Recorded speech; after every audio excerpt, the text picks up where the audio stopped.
let's talk about the new generation of the 8BitDo Bluetooth controller. Pro 2, I had the last generation. This is the new updated model. And when I saw the stealthy black color, I couldn't resist. So I had to grab one of these. Now from what I've seen, there's hardly anything different about this one other than there's a couple new shoulder buttons on the bottom of the controller.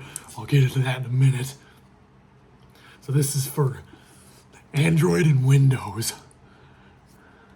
It's a Bluetooth with USB-C port.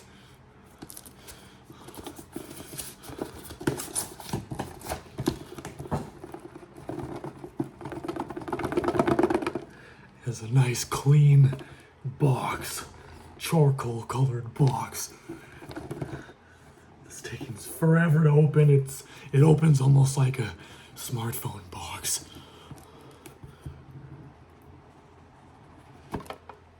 And here's the controller in all its fine glory. Now it has pretty much the same design and the same buttons as the last one that I had. The first generation of this I had was a gray color, so it was the same color as the Super Nintendo controllers, because this design is inspired by the Super Nintendo controllers. I have another one that's wired, and it doesn't have these grip parts right here. It just has the controller part, so it looks even more like, it looks almost exactly like the Super Nintendo, but it's a USB-C, and it has the joysticks, obviously, because it's meant for phones and PC. But this one is more better for like comfort, so you can use this for hours on end, and it just pretty much feels kind of like a PlayStation controller. But other than that, all the buttons are the same on this new model. USB-C port to recharge or to connect with a cable. If you just want to connect with a cable, you have the option to connect with that or Bluetooth, whatever works better. The only major difference is that there's a switch on the bottom. You can switch it from multiple different modes. The two on the left are for Nintendo Switch and something else. I don't even remember. I don't really give a shit. And then the one on the right is for connecting to an Android phone, and then the other one to the very far right is to connect to Windows. So basically the only two I'm going to use is the one on the right and on the far right. So I'm currently using the one on the right for Android, and it has two of these shoulder buttons underneath the grips. If you have any games that support that, any new gen games, like, I don't know, I've never played a game that uses these underside buttons, but they're there for all the newer games that support it. Other than that, it's pretty much the same. All the buttons feel the same. I got rid of the first gen gray colored controller because I was playing Evil Land so much with it, and I was spam pressing this shoulder button so much that eventually it stopped. It lost its clickiness. It felt really mushy. Like, it still worked just fine. It just felt really mushy when I pressed on it compared to the other buttons. It wasn't clicky at all anymore. It was I feel stupid for getting rid of it. It just seems like a dumb reason to get rid of the controller because it still worked just fine, other than the button on the shoulder feeling really mushy. But whatever. I got an even better one with a sexy, stealthy color.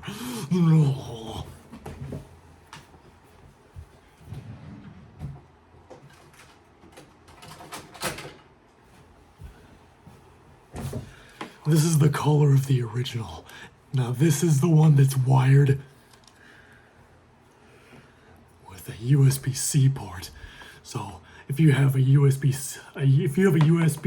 to a USB-C adapter, then you can plug this into your phone and use it as a controller on your phone, or you can just plug it into your PC and it'll work right away. But this is what I'm talking about. This doesn't have the comfort grips, so it looks exactly like the classic Super Nintendo controller. So that's why this is my favorite one to use if I'm playing emulators on PC. then I'm always gonna use this controller. This is my go-to controller for playing classic emulator games on PC. Has all the classic buttons. It looks almost exactly like the good old classic controller, except it has the joystick buttons, so you can play new games too, and racing games and first-person shooters and all that. It works pretty well. Very high quality controller. I believe this one was only like $20, which was surprising because it's a really high quality controller. But anyway, back over to the star of the show. This one is very modern, super sleek, feels high quality. It was only $50. It probably would have been like $30 if it wasn't Bluetooth, but this one is Bluetooth, so you always gotta pay a premium for those stupid features. I don't even like Bluetooth that much. It almost never connects. Like, pairing stuff with Bluetooth most of the time is such a pain in the ass. And then even when you do get it to pair, sometimes when you try to, like, it's just not seamless at all a lot of the time. Even with Bluetooth buds or connecting my Bluetooth phone to my car, like, it either works or it doesn't work. And the times where it doesn't work, I'm having to keep trying to connect it over and over and over, and it'll just keep failing to connect. And then after like 10 attempts, it finally works.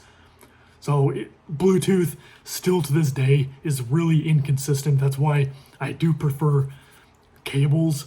Not to mention there's less crap to charge. But whatever. Like I said, this one has the best of both worlds, so if Bluetooth is being annoying, which it always is, then I can just connect this USB-C cable right into, connect it to the controller, and then connect it directly to my computer, and then there we go. It'll work instantly, because you're doing it the classic way. You can't beat the classics.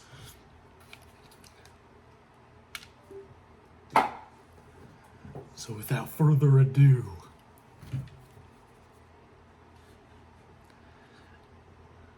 let's give it the good old test.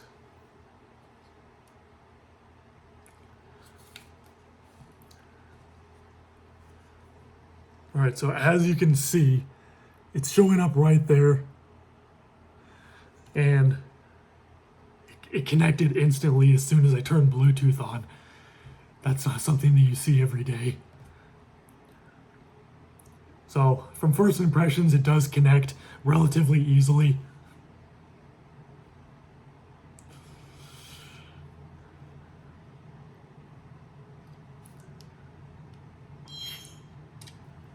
I didn't even have to push a button on this thing to turn it on.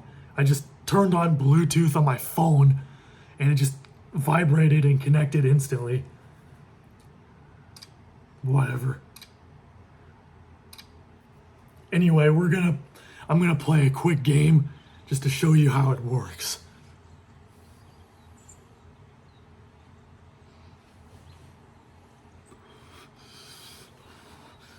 Where am I gonna put this stupid thing? Damn it.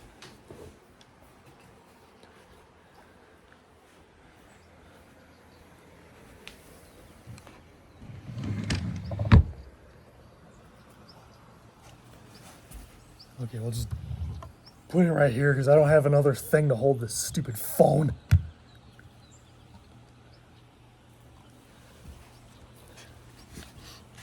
Alright, so Bluetooth controller is connected. Let's do this.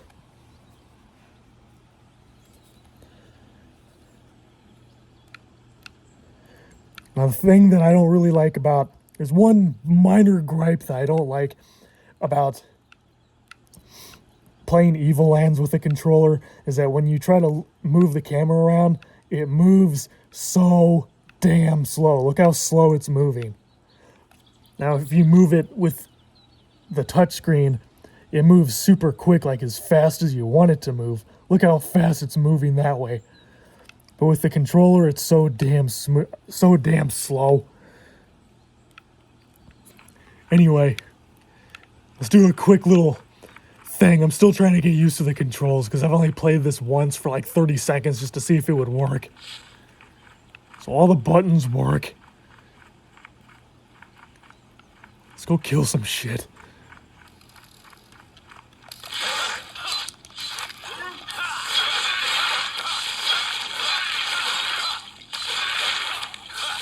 As you can see, I'm spam pressing this shoulder button a lot.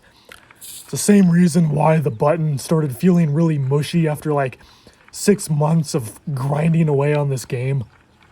And I was max level on this game.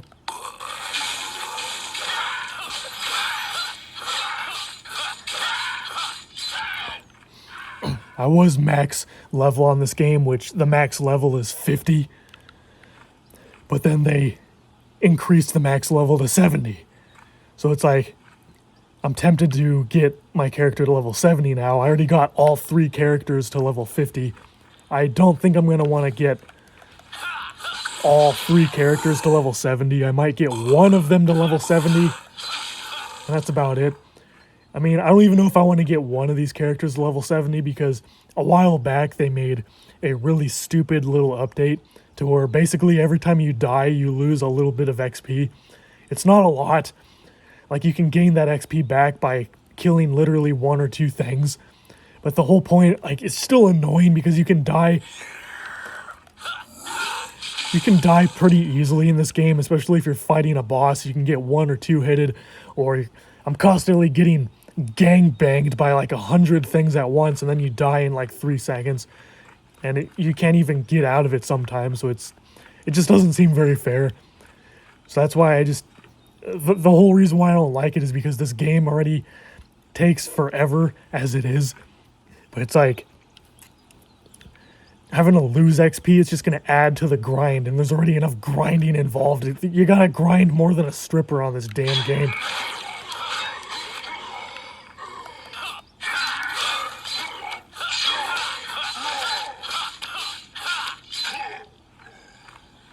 Yeah, all the buttons work just fine. Normally I would try out Genshin Impact, but I don't really play that game very much. And the thing is, with Genshin Impact, that game is constantly forcing you to update the stupid thing. And the updates are like 6 gigabytes or whatever. It takes all damn day. I don't want this video to be an hour long. I just want to show the controller. No.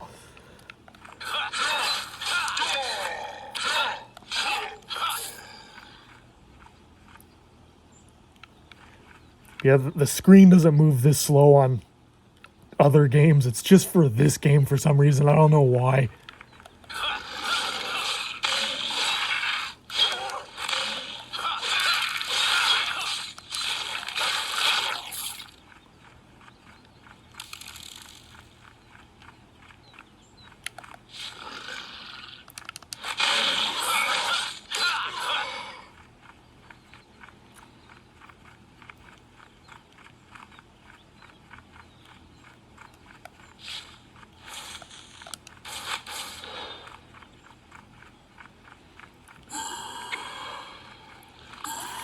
Bolt.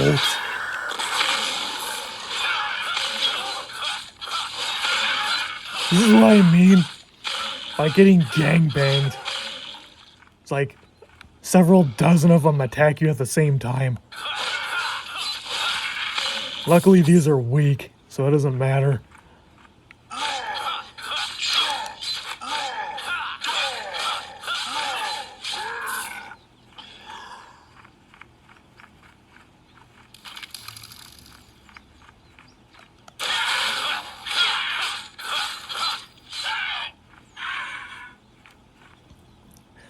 I keep forgetting like the placement of the special attack buttons, because it's not like the first one is the bottom button and then the second one up is the middle one and then the top one is the top button. It's like the opposite. Like the special attack on the top, you think it would be the top button, but no, it's actually the opposite. It's on the bottom button. Yeah, some of the controls like for special attacks are mixed up. I don't know why. I don't think that it's actually optimized for a controller. It just detects a third-party controller input and it works with it, but it's not actually optimized for a controller, I guess.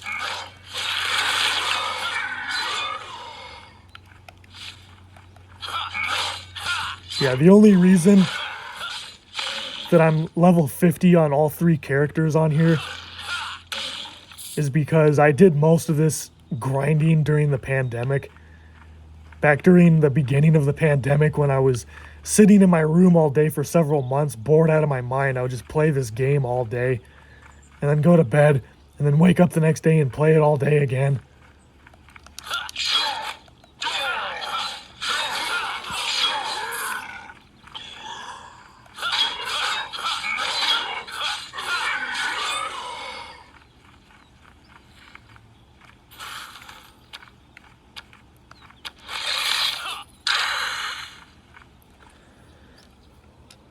Alright, you get the point. This has been the 8BitDo Pro Bluetooth controller for Windows and Android phones. Stay tuned for more stupid videos.